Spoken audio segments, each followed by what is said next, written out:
On the Phone Show Chat podcast, Ted and I have been pining for a long time for some imagination, for some differentiation in Android phone hardware, as in the good old days, yada yada. Something like the BlackBerry Passport became a refrain, a stunning form factor that was rather wasted on BlackBerry OS X. And so enter the BlackBerry KEYone.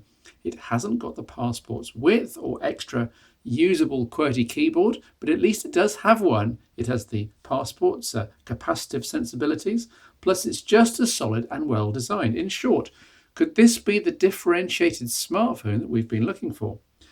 Actually, yes, at least if your phone use is more about getting things done than watching media and playing games. The 4.5-inch 3x2 1080p screen here is rubbish for such things. It's like going back to media and gaming on a phone from 2010. At worst case, on some of my retro YouTube favourites, which themselves have side black bars encoded in to help 4x3 videos sit within a 16:9 environment, keep up at the back, they end up with black bars added top and bottom by the KEYone, and it's then like watching a video on a 3-inch screen from a decade ago. But that's the only really big downside of the Android 7.1 powered KEYone. There are plenty of upsides, of which the presence of a permanent physical keyboard is huge. And interestingly, it's nothing whatsoever to do with whether hardware typing is faster than typing on a virtual on-screen keyboard. Often, hardware typing is significantly slower, even after a week of practice here. It's partly that you never lose screen real estate for the keys, of course, as here. Whatever you want to type in any field and any application, you simply never have to see half the screen temporarily vaped to make way for an on-screen keyboard. That's a big benefit right there. It's also that there's a mindset change. Now, when you hold the KEYone, your thumbs rest on the keys. You feel the heft of the phone in your hands. You instantly feel like doing business, catching up with emails, interacting with others on messaging services, even typing out notes for some upcoming meeting. And you never have to reach up to tap in a text field to get started. You can just start typing immediately. You actually do become more productive, not because the keyboard helps you enter text faster, it doesn't, but because you'll enjoy doing productive things more. And yes, because you'll get less distracted by media and gaming along the way. I do have a beef with BlackBerry's design here though, and it's a biggie. Rather than go with standard size sculpted BlackBerry keys, for example on this Q10, classic Q10, and virtual Android controls, BlackBerry has specified shrunken domed keys and capacitive controls. This makes absolutely no sense to me. By all means, shrink the keys if it means the display could be an extra 1/2 inch diagonal, maybe even get into a 16:9 at say 5 inches. With virtual controls getting out of the way, we'd then be into a more standard smartphone experience, and the KEYone's remit will be widened to appeal to far more people. But smaller keys, smaller screen, and clunky capacitive controls give the worst of all worlds. I can only think that there were technical issues with hardware QWERTY on Android. Apparently it's something of a kludge by BlackBerry at the OS level, and that virtual controls were a no-go. So initial plans for a larger screen had to be scrapped in favour of capacitive controls, which just sit there taking up space even when occasionally you'd rather have extra pixels in their place. But the KEYone keyboard is what it is, which is a lot fiddlier than the keyboard on a Passport or a Q10, but not unusable, especially if your fingers are nimble. The placement of the comma, traditionally on BlackBerry Alt-N here, still drives me crazy on a daily basis, as does the absence of a British pound sign. Now, I did find it eventually under Settings, Language, Keyboard Settings, BlackBerry Keyboard, Advanced, down some stairs and a locked toilet with a sign saying beware of the leopard. No, that was a different novel. But I swear I'm not making this up. Then currency. Finally, I set this to pound and then it's done. Oh, hang on. Now I can't type dollar signs anymore. Oh, hang on.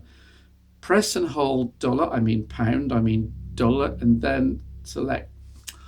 Phew. You do get the swipe up word predictions. Just swipe up when the word you want appears in the correction bar, and this works surprisingly well. Though in practice it's almost always faster just to keep on typing and rely on the automatic spelling correction. I found myself only using the swipe up system for, well, really, really long words. And yes, swiping up on the keyboard, as with the Passport before it, the keytops are all capacitive, so you can swipe left while typing to erase the whole of the last word entered, and you can swipe around, up, down, left, right, within web pages and documents as needed. It's a cool feature, though rarely gives you more than you could do directly on the touchscreen.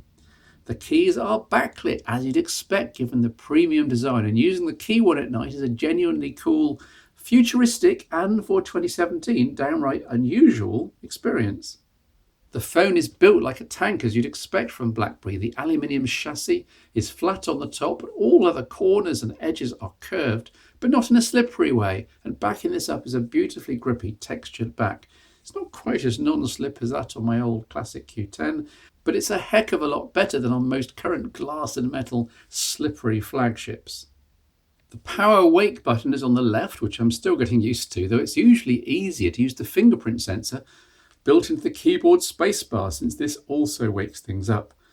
Beneath the volume keys on the right is a convenience key, which, unlike Samsung's Bixby effort, can be genuinely programmed to launch or switch to anything you like.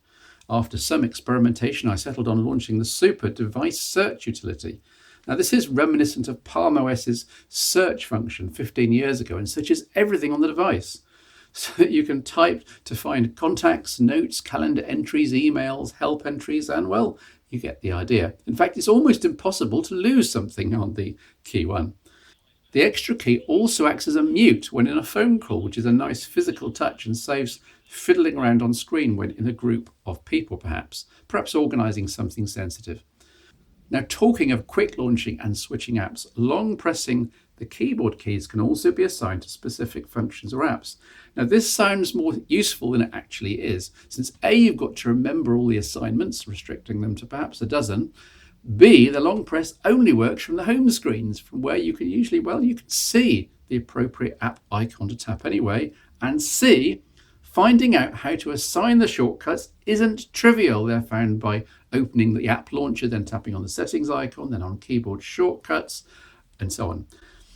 Down the bottom is a USB Type-C data and charging port. Now, this is Quick Charge 3 enabled, making for really fast top-ups when needed. 50% in half an hour, anyone? And somewhat heading me off complaining about the KEYone not having wireless charging. Slightly oddly, there's the option of using boost mode as well. Now, this is a BlackBerry tweak which temporarily suspends a lot of background tasks while charging, but after some testing, I can't see it makes any discernible difference whatsoever. Just plug it in and go. Also down the bottom is a single speaker. The second grill is a cosmetic dummy, rather annoyingly. Here's a demo, full volume. It's not bad. The fidelity is not bad, the volume's not bad. It's very similar to the speakers on the LG G6 and Galaxy S8 Plus I reviewed recently, but still not stereo. But then it's not a media device. Staying with audio, up at the top is a 3.5mm headphone jack. Now, this is perfect, and music through this sounds fantastic, at least through professional headphones. BlackBerry's supplied in-ear headset is basic in the extreme, just ignore it. Around the back is a 12-megapixel camera that's surprisingly capable. It's certainly the best that has ever graced a BlackBerry. Largish 1.5 micron pixels and f/2.0 aperture, 1/2.3-inch sensor. Results are generally excellent. As the light levels drop, things start to get noisier, but once the multi-frame night mode kicks in, then alignment and averaging algorithms make for amazing low-light shots, given that there's no physical OIS here. Almost Google Pixel-like in the dark, and it's got the same physical sensor, which is unsurprising. Shots are by default in 3:2, which is an odd screen-matching crop ratio from the sensor, but there's a central control to switch this to 4:3 or 16:9 as needed. Video is shot up to 4K, though you only get electronic frame-based stabilization when shooting at 1080p and 30 frames per second or below, which is fair enough. See the sample here, it works pretty well on the whole. The front camera is unremarkable at 8 megapixels. In terms of the Android experience, there's a lot here that's stock or standard.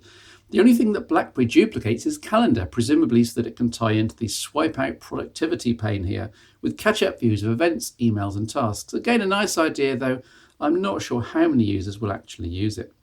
The hub, so central on BlackBerry OS X, is here too, though reduced to a single home screen dock icon.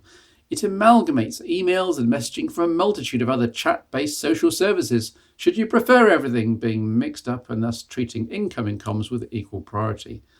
Okay, in fairness, you can set up custom views filtering things by service, but then in that case, why wouldn't you just view tweet replies on Twitter WhatsApp replies in WhatsApp, and so on. Still, you don't have to use it, and some BlackBerry old hands may well love that this is still an option. As usual with BlackBerry, you get the DTEC Security Checker utility. Always good to know that someone hasn't hacked in or fiddled with the device while unattended, I guess. Plus the aforementioned device search tool, which I love. And BBM, which I honestly hadn't thought about since I last looked at a BlackBerry. Does anyone still use BBM in 2017? There are a couple of note-taking utilities, one graphical and one text-based, plus BlackBerry's password keeper, always a great idea, although I have my own KeePass 2-based system in place. Workspaces is BlackBerry's own shared cloud service and also present, though a lot of potential end users will surely they'd be set up on OneDrive, Google Drive, Dropbox or similar. So I suspect Workspaces might be an IT department thing for companies.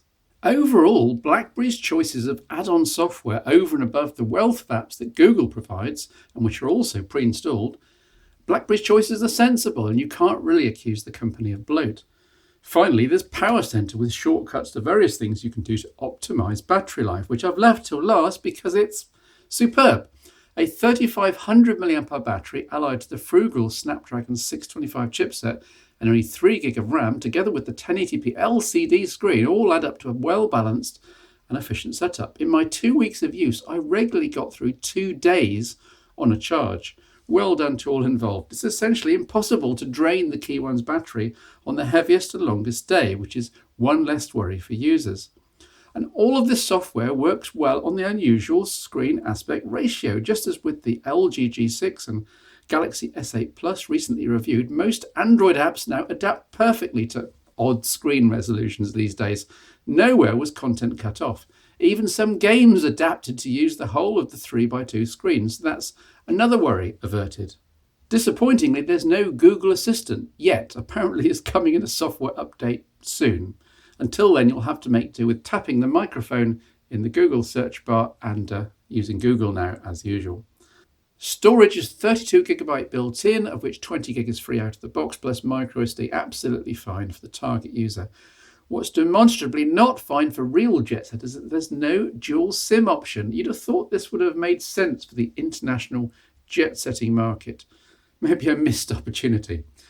Pricing is on the high side, but I contend that price is irrelevant really, since the KEYone is unique. If you want physical QWERTY in 2017, then this, or maybe the older Priv, is the only game in town. Choose it or don't choose it based on what it can do or can't do. But don't judge it on price, since it's playing in a totally different space to other mainstream smartphones. The space-wasting capacitive control bar aside, the KEYone is a stunning bit of design. It's hard to think of doing QWERTY any better within the accepted 2017 phone form factor. The KEYone is solid, durable, though not waterproof note, striking in appearance and a real pleasure to handle. Look, if your idea of a smartphone is Snapchat, YouTube, mobile gaming, then the KEYone isn't for you. But if you're more into keeping in touch with the world, making more productive use of travelling time, then the KEYone should be definitely of interest.